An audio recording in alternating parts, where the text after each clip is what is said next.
언젠가 어떤 성도님께서 저에게 이런 질문을 하셨습니다. 목사님, 천국이 정말 있나요? 천국이 정말 있습니까? 이렇게 물어보셨어요. 오늘이 부활절인데 천국은 사실 부활을 말하는 겁니다. 시간 관계상 복잡한 교리적 설명을 건너뛰어서 좀 알아야 할 용어들을 설명드리면, 천국이라는 말보다는 하나님의 나라라고 표현하는 것이 더 성경적입니다. 천국이란 말은 주로 마태복음에 쓰였는데, 마태복음이 유대인들을 대상으로 한 책이라서 유대인에게 편리한 천국이라는 단어를 썼지만, 성경 전반에 걸쳐서는 하나님의 나라라고 설명하고 있어요. 그리고 천국이라고 그러면 좀 장소적인 제한의 느낌이 있지만, 하나님의 나라, 그럼 하나님의 통치를 다시 말하는 거기 때문에 시공간으로 또 넓어지죠. 그리고 그 하나님의 나라는 예수님이 예수님이 처음 오셨을 때 예수님과 함께 이미 이 땅에 왔고, 그러나 아직 완성되지는 않았습니다. 그럼 언제 완성이 되느냐? 바로 예수님이 다시 오시는 그 재림의 날에 하나님의 나라가 완성이 된다고 성경은 가르쳐주고 있습니다. 예수님의 재림 때를 우리가 이렇게 또 부르죠. 종말이라고 부릅니다. 종말, 이 세상의 종말. 그 종말의 때는 어떤 일이 일어날까? 요한계시록에 보니까 새 하늘과 새 땅, 아마도 하나님이 처음 이 땅을 만들어서셨을 그 에덴 동산과 같은 죄와 사망이 없는 새 하늘과 새 땅이 임할 것이라고 그렇게 예언하고 있고요.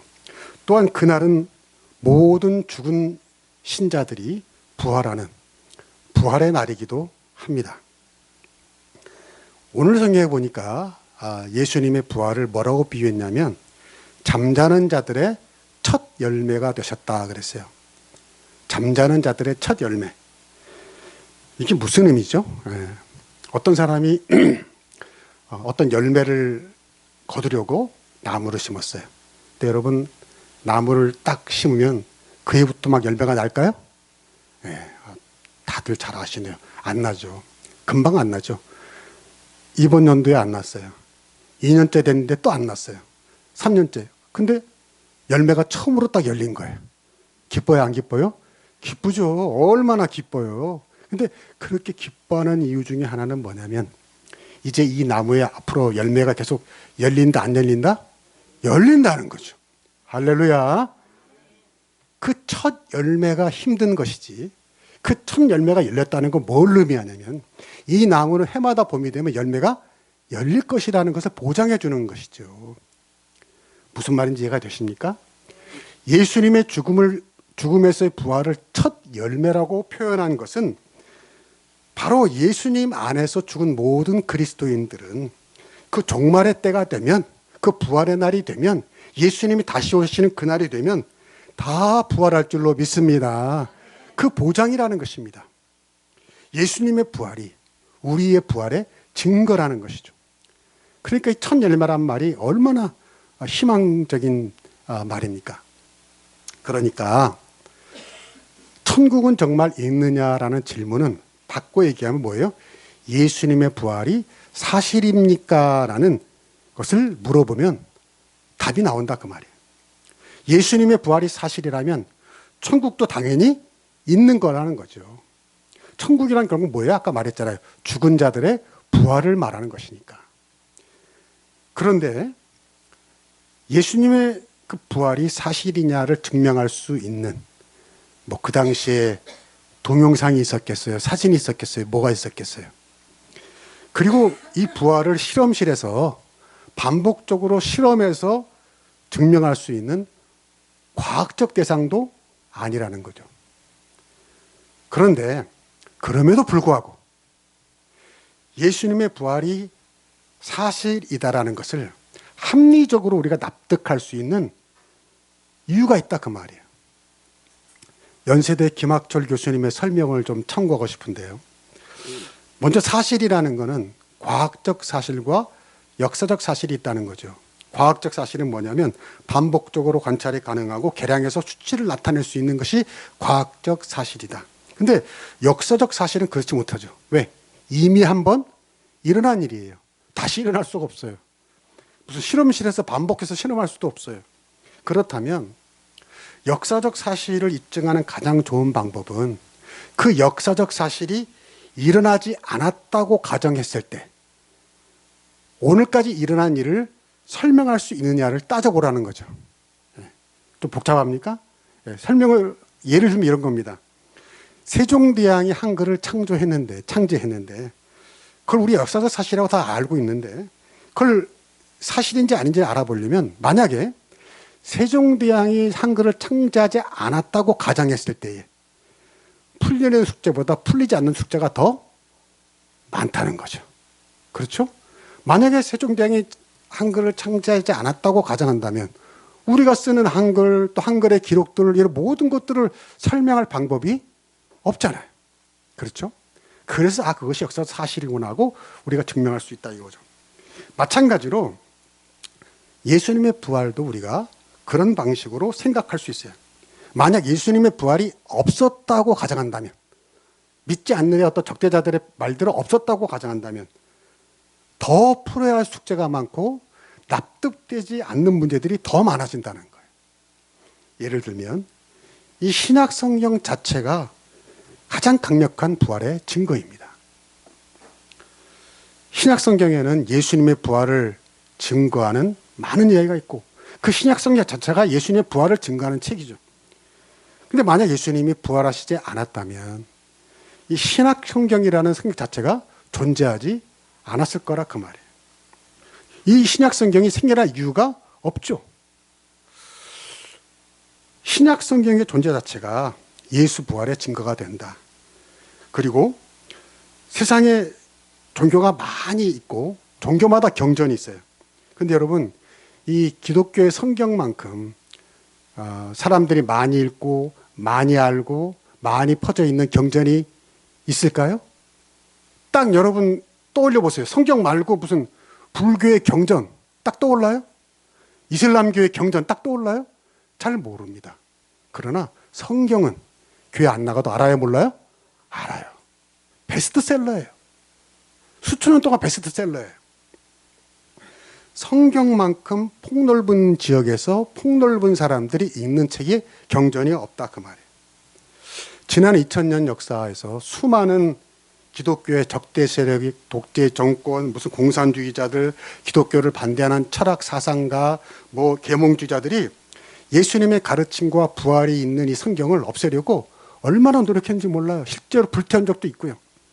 그러나 그 무수한 기독교의 적대자들, 사상 사조들은 다 사라지고 없지만 성경은 아직까지도 읽히고 아직까지도 베스트셀러인 줄로 믿습니다. 예수님의 부활이 거짓이라면 이런 일은 사실 일어나기가 힘들어요.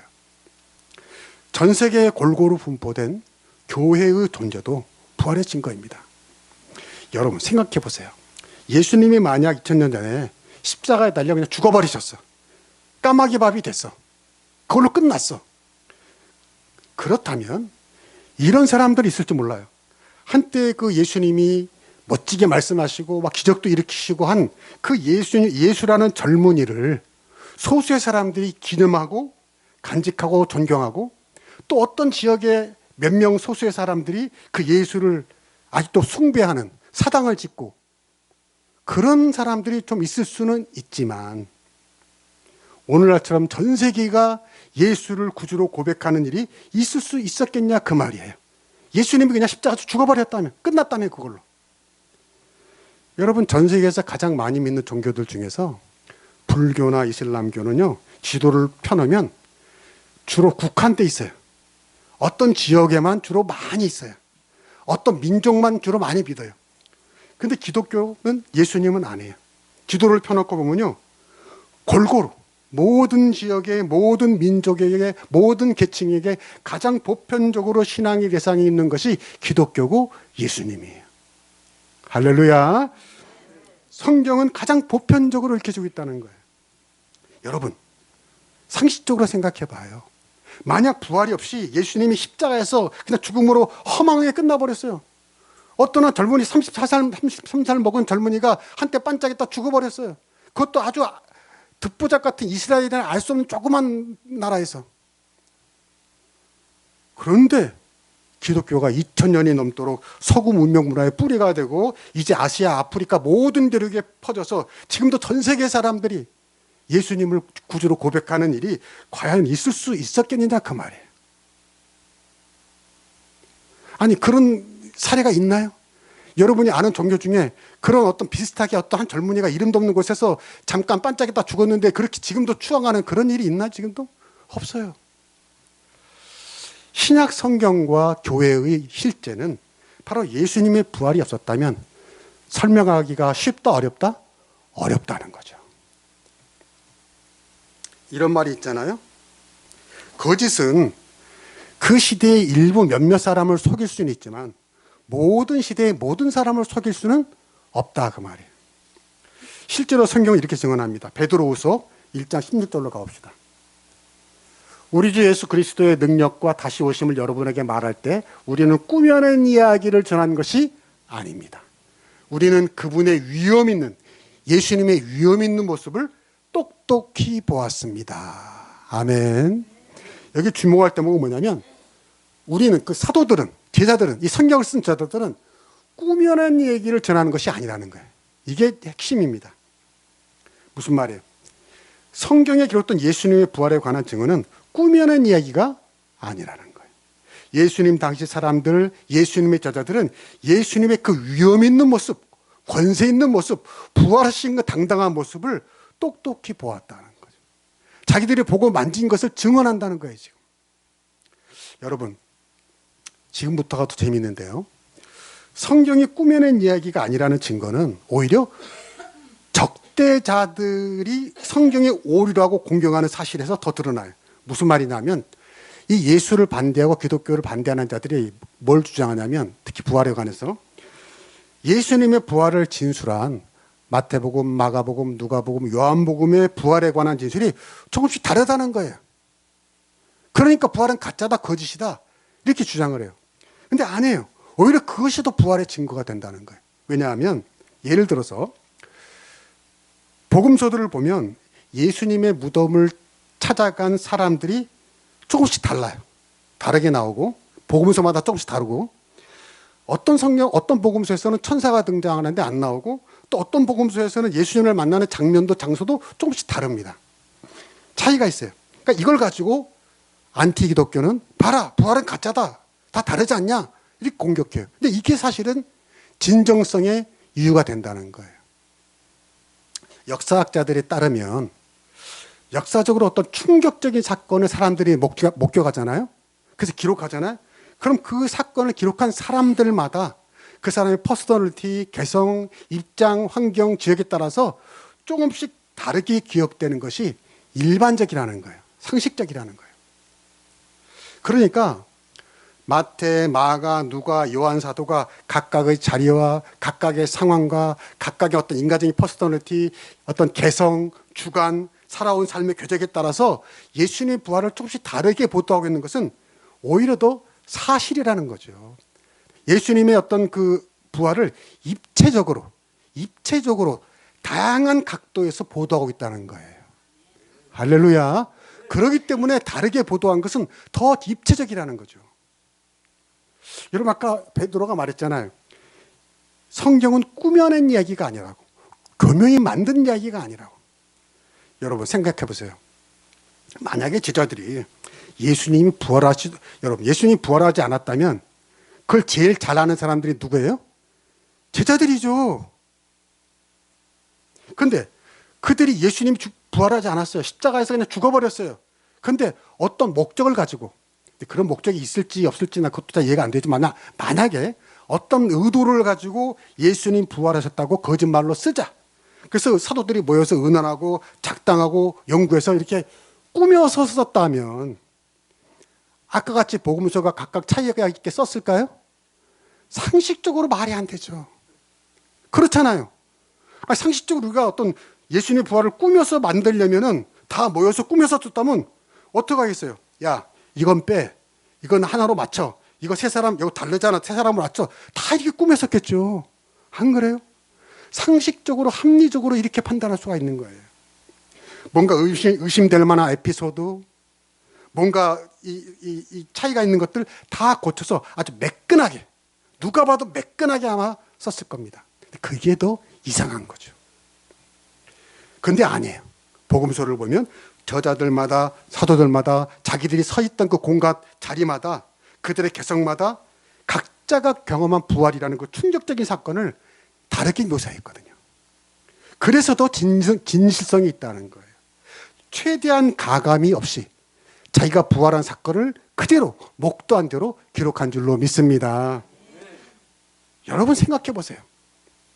상식적으로 만약에 제자들이 예수님의 부활을 꾸며서 썼다면 성경에 증거된 그 무수한 제자들의 그 부끄럽고 수치스러운 거를 그대로 놔뒀겠습니까?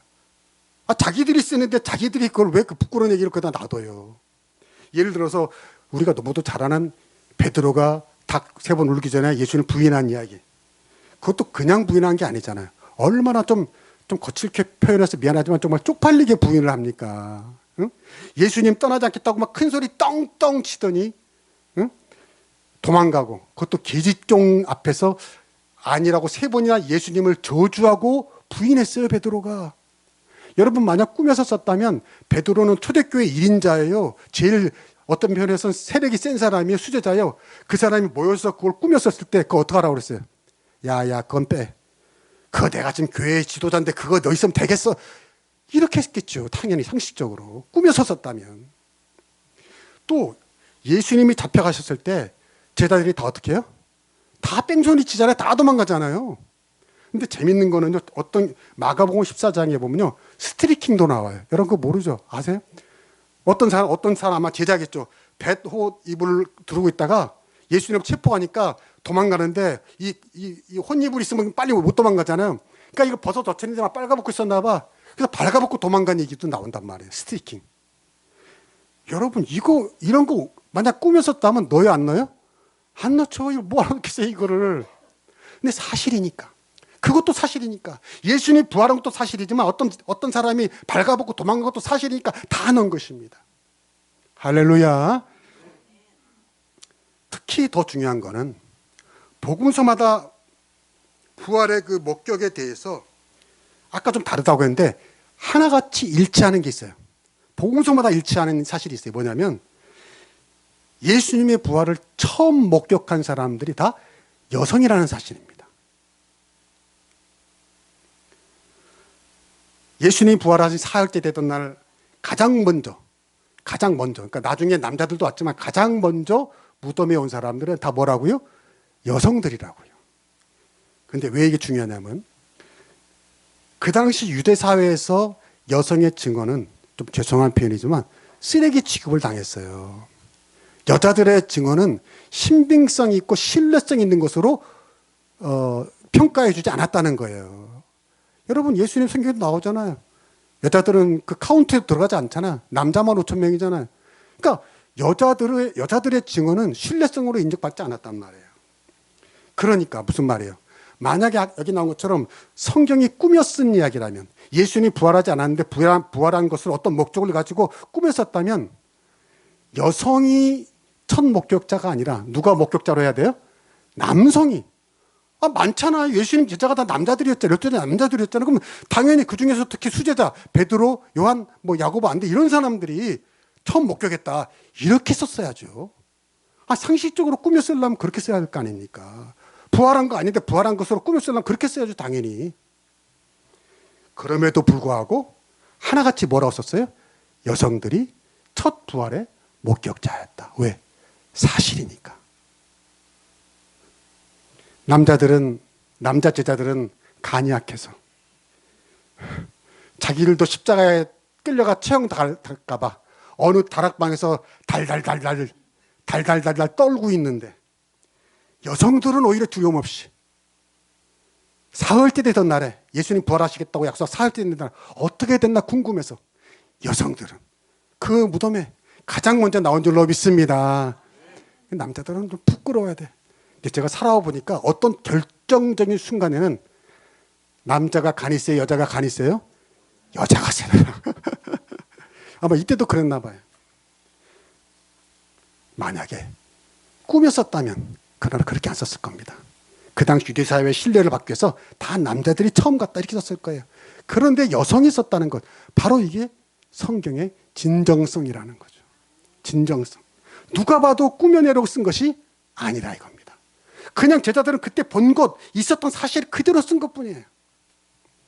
여러분, 예수님이 십자가에 운명하셨을 때도 예수님 십자가상에서 절규하잖아요. 그 가장 치러는 중에 하나가 뭐예요? 엘리 엘리 라마 사막다니, 나의 하나님 어찌하여 나를 버리시나이까. 그 죽음 속에 들어가면서 그 고통 가운데 부르짖어요. 하나님 왜 나를 버리십니까? 그런데 여러분, 사실 이 대목이 좀 간지가 안 나요. 요즘 말로. 아니, 예수님 같으면 죽는 순간에, 물론 다 이루었다라는 말씀도 하셨지만, 나의 하나님 어찌하여 나를 버리셨나이까. 좀 이렇게 좀 유약하고 불신앙적이고 좀 예수님답지 못한 이런 약한 모습은 만약에 꾸몄었다면 어떻게 해야 돼요? 빼야죠. 예수님이 하나님의 아들이고 부활하신 분이라고 지금 복음 전하려고 하는데, 예수님이 십자가에서 막 고통 가운데 하나님이 나를 버리셨어요, 막 이런 모습을, 이런 약한 모습을 왜 성경에 넣겠어요? 나라면 당장 빼지. 여러분, 이순신 장군만 보세요. 이순신 장군은 노량해전에서 왜군의 유탄을 맞아 죽으면서도 얼마나 멋져요. 나의 죽음을 알리지 마라. 멋지잖아요. 의연하잖아요. 이 정도는 돼야지. 예수님은 죽으시면서 막 하나님이 나를 버리십나이까. 이거 좀 이상한데. 근데요, 사실 그게 사실이니까. 예수님은 하나님의 아들이 분명하지만 완전한 인간의 몸을 입고 인간의 고통으로만, 인간의 능력으로만 십자가형을 당하셨기 때문에 절규하신 거죠. 그게 사실인 거죠. 사실이니까 제자들은 그때 당시에 이해를 못했지만 그것도 쓴 겁니다. 그 당시에는 이해를 못했지만 예수님의 약하고 처절하고 인간적인 모습도 그렇기 때문에 다 쓴 거예요. 사실이니까. 꾸며 쓴 것이 아니니까. 자기들이 목격했으니까. 그래서 복음서마다 시각과 관점이 다르고 작은 차이도 보이지만 그래서 더 생생하고 그래서 더 날 것 같고 그래서 더 진정성이 있는 줄로 믿습니다. 무엇보다 결정적인 건 비겁했던 제자들이 용감하게 변모하는 것이 설명이 안 돼요. 부활이 없으면. 그렇잖아요. 예수님 죽었을 때, 살아계실 때도 다 뺑소니 쳤던 제자들이 예수님이 죽은 다음에 갑자기 예수님이 부활했다고 꾸며서 그렇게 막 용감하게 나타난다고요? 예수님의 부활을 보지 않았다면 이거 설명이 안 돼요, 도대체. 무엇보다 사실 부활이 없었다면 사실 어떤 면에서는 제자들이 배반자가 아니라 예수님이 배반자예요. 이해가 돼요? 그렇잖아요. 제자들 입장에서 생각해 보세요. 예수님 살아계실 때 나는 사흘 만에 부활할 거야. 나는 살아날 거야. 난 죽지 않는, 그렇게 말씀하셨는데, 예수님이 무력하게 십자가에 달려 죽어버렸어. 그 제자들 입장에서는 지금까지 자기가 믿어왔던, 우러러봤던 예수님이 아니더라 이거지. 그럼 제자들이 더 배신감을 느껴야죠. 이건 속았어. 지금까지 예수님 헛따라다녔어. 저 사람이 하나님인 줄 알았더니 아니구나. 이래야죠. 그런데 그런 예수님 오히려 거짓말로 부활했다고 꾸민다고요. 처절하게 실패한 예수님은 자기들도 목격했는데, 죽어버린 예수님 목격했는데 자기 목숨을 내놓고 예수님이 부활했다고 꾸민다고요. 말이 안 되죠. 여러분 다 아시는 것처럼 예수님을 전파한 자들은 어떻게 됐어요? 다 죽었습니다. 다 순교했어요. 십자가에서 거꾸로 매달려 죽고, 목이 잘려서 죽고, 화형당해 죽고, 사자밥이 돼서 죽고, 다 죽었습니다. 아니, 다시 살아난다는 약속을 지키지 못한 자기 스승을 위해서, 어떤 면에서 실망시킨 스승을 위해서 거짓말을 하고, 부활했다고 거짓말하고, 그 거짓말을 지키기 위해서 고문과 죽음을 감수한다. 여러분, 이게 말이 됩니까? 상식적으로 납득이 돼요? 납득이 안 되죠. 부활이 없었다면 이 모든 것을 설명할 수가 없다 그 말이에요. 이뿐 아닙니다. 더 많아요. 그 당시에 유대교를 믿었던 사람들은 유대교를 떠날 수가 없었어요, 거의. 왜? 유대사인 유대 공동체니까 유대교를 떠나는 것은 파문이고 죽음을 감수한 것과 마찬가지. 근데 예수님 부활한 후에 베드로가 설교할 때 예루살렘에서 9천 명이나 개종을 합니다, 기독교로. 이거 사회적 격변입니다, 격변. 근데 예수님이 부활하지 않았다면, 예수님이 십자가에 달려 죽어버렸다면 이 설명되지가 않는 거예요, 놀라운 일들이. 또 그렇게 기독교를 핍박했던 로마 제국이 도리어 기독교를 공인종교로 인정하는 거, 이것도 부활이 없다면요 설명할 수가 없어요. 식민지 땅의 어떤 젊은이가 십자가에 달려 죽은 것으로 끝났다, 이게 사실이라면 로마 제국이 기독교에게 정복당하는 일은 이거 설명할 수가 없는 거예요. 오늘이 무슨 날이에요? 당황하셨습니까? 예. 일요일이고 세상에서는 일요일이라고 부르는 주일이라고 하죠. 일요일. 여러분, 일요일 날 쉬는 것도요, 왜 쉬는 겁니까? 왜 쉬는 거예요? 예수님이 일요일 날 새벽에 부활하셨으니까 쉬는 거예요. 아멘? 여러분, 일요일 쉬는 걸 처음 만든 게 로마 제국입니다. 그 전까지는 안 쉬었어요. 로마 제국이 일요일 날 앞으로 쉰다 해서 쉬게 된 거예요. 근데 왜 쉬었습니까? 예수님이 부활한 날이기 때문에 쉰 거예요. 아멘. 그러니까요, 오늘날 교회를 안 다니는 분도요, 일요일 날 쉴 때마다 누구한테 감사해야 돼요? 예수님한테 감사해야 될 줄로 믿습니다. 자기도 쉬는 거 예수님 때문에 쉬는데, 아니 적반하장이에요. 응? 아니 자기 가족이 교회 나간다고, 주일날 왜 교회 나가? 아니 일요일날 쉬는 것도 예수님 때문에 쉬는 건데 당연히 교회 나가야지. 교회 안 나가고 쉬는 것만 해도 감사하지. 여러분, 무슨 말이에요? 인류사에는 이 모든 문화 문명이 따지고 보면 예수님이 부활이 없었다면 설명될 수 없는 일들이 많다는 겁니다. 그 후로 서구 역사, 서양 문명에 기독교가 끼친 영향력은 제가 종종 말해드렸지만 사회, 정치, 경제, 문화 모든 면에서 엄청나요.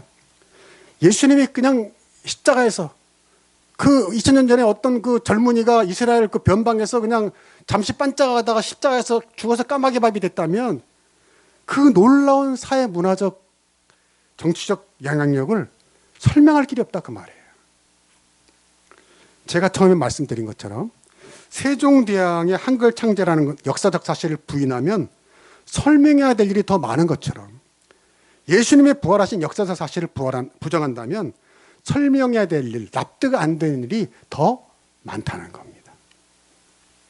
여러분, 그러므로 예수님의 부활은 분명히 일어난 역사적인 사실인 줄로 믿습니다. 할렐루야. 그렇지 않고서는 오늘날까지 일어난 모든 현상과 사실들을 설명할 일이 없다. 그런데 가장 좋은 사실, 가장 기쁜 소식은 이거예요.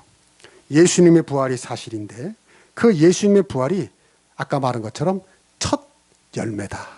첫 열매다는 말씀입니다. 예수님이 죽은 자 가운데서 다시 살아나는 일은 역사적으로도 도저히 있지도 않았던 처음 일어난 일인데 그 처음이자 마지막이 예수님의 부활이 처음이자 마지막으로 끝난 것이 아니라 첫 열매다. 이제 시작이다. 아멘. 예수님 안에 죽은 사람은 예수님처럼 예수님이 다시 오는 그날, 종말의 날, 심판의 날, 재림의 날에 부활한다는 것을 믿으시길 주의 이름으로 축복합니다. 무슨 말이에요? 제가 이 설교를 처음 할 때 한 질문이 뭐죠? 천국은 정말 있나요? 예, 당연히 있습니다. 예수님 부활이 사실이라면 천국은 당연히 있다는 것입니다. 우리가 천국에 갔다고 표현해요. 관습적으로. 뭐 그럴 수 있어요. 근데 엄밀하게 따지면 천국에 갔다는 표현은 사실은 예수님이 재림하는 날 그리스도 안에서 죽은 우리 모두가 어떻게 된다? 다시 부활한다. 그것이 바로 천국이다, 그 말이에요. 우리가 부활하는 그날 완벽한 몸으로 흠도 점도 죄도 장애도 병도 없는 완전한 예수님의 부활체처럼. 예수님 부활체 알잖아요. 이렇게 온 문이 닫혀 있고 막혀 있는데 벽을 뚫고 오신 그 예수님, 공간의 제약을 받지 않으시는 예수님의 몸, 그렇게 본다면 그건 만질 수 없는 몸 같은데 아니에요. 근데 그 예수님의 몸은 만져졌어요. 함께 음식을 같이 드셨어요. 그게 바로 예수님의 완전한 몸이라는 거죠. 우리도 그날이 되면 아까 말한 것처럼 점도 흠도 병도 장애도 어떤 아무 장애가 없는 완전한 부활의 몸으로 부활할 줄로 믿습니다. 병든 자들도 완전한 몸으로 부활할 줄로 믿습니다. 장애가 있는 분들도 완전한 부활체로 부활할 줄로 믿습니다. 바로 그것이 뭐라고요? 그것이 천국이라고요. 그러므로 우리가 앞으로도 천국 갔습니까? 천국 갑니까? 천국이라고 표현하더라도 결국은 뭐예요? 우리가 그것은 뭘 표현하는 거죠? 언젠가 예수님이 다시 오는 날 우리가 어떻게 된다? 부활할 것이다. 그 표현입니다. 우리는 언젠가 영원히 죽는 것이 아니라 잠자는 것이며 그 잠은 뭐예요? 반드시 아침에 깨어나야 잠이 듯이. 그래서 성경에서 예수님 안에 죽은 자들을 예외 없이 어떻게 표현했죠? 잠잔다고 표현한 것처럼요. 우리도 언젠가 죽더라도 마치 개운하게 잠을 자고 일어난 어느 날 상쾌한 아침처럼, 요즘처럼 어느 상쾌한 봄날의 아침처럼 부활하는 날이 우리에게 임할 줄로 믿습니다. 그 부활의 날에 지금 이 말씀을 듣는 여러분이 모두가 그 부활의 날에 그리운 얼굴, 보고 싶은 얼굴, 반가운 얼굴, 사랑하는 이 얼굴, 무엇보다도 예수님의 얼굴을 우리 모두 함께 모여서 한소망 식구도 함께 모여서 볼 수 있게 되길 주의 이름으로 축복합니다. 축복합니다. 기도하겠습니다.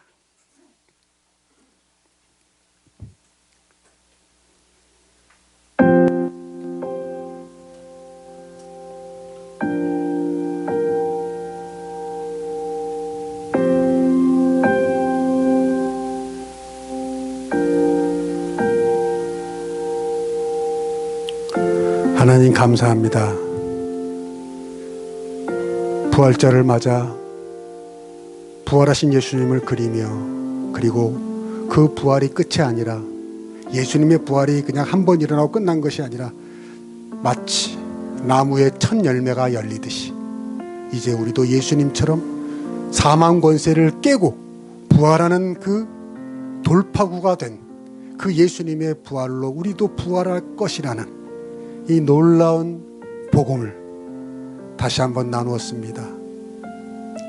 천국이 정말 있습니까? 예, 주님, 있는 줄로 믿습니다.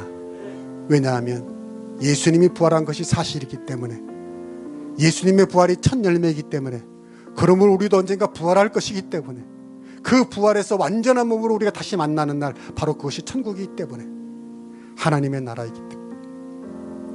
그러나 주님, 바라고 원하옵기는 그 마지막 날만 천국으로 누리는 것이 아니라 이 땅에 살면서도 예수님이 이미 이 땅에 하나님의 나라가 임했다고 말씀하신 것처럼 오늘날 살아가는 일상 속에서도 매일매일 부활을 경험하게 하여 주시옵소서. 매일매일 하나님의 나라를 살게 하여 주시옵소서. 예수님의 이름으로 기도하옵나이다. 아멘.